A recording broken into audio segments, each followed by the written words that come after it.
और अब आपको बताएं कि साबिक वजीर आला पंजाब परवेज इलाही के घर पर एंटी करप्शन और पुलिस छापे के दौरान मुबैना तोड़ फोड़ की फुटेज जारी कर दी गई है। साबिक वजीर आला पंजाब परवेज इलाही के घर पर एंटी करप्शन और पुलिस छापे के दौरान मुबैना तोड़ फोड़ की फुटेज जारी कर दी गई। आपको बताएं कि साबिक वजीर आला पंजाब परवेज इलाही के घर पर गुज़िश्ता रोज ये एंटी करप्शन और पुलिस की जानिब से छापा मारा गया था और उस दौरान मुबैना तोड़ फोड़ की फुटेज भी सामने आ गई है। तफसीलात जानेंगे डॉन न्यूज़ के नुमाइंदे उमर फारूक से। उमर फारूक, बताएगा इस हवाले से मजीद आपके पास क्या तफसीलात हैं?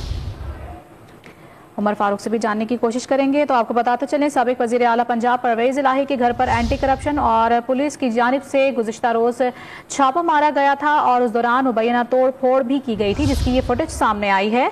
और परवेज इलाही की गिरफ्तारी के लिए छापा घर के अंदर की ये फुटेज में मनाजिर आप देख सकते हैं कि किस तरह से तोड़ फोड़ हुई थी और दरवाजे और शीशे टूटे हुए थे। अलमारियों से सामान भी बाहर पड़ा हुआ दिखाई दे रहा है। ये मनाजिर आप देख सकते हैं, ये बैरूनी दरवाजे के हैं जिसके शीशे टूटे हुए हैं।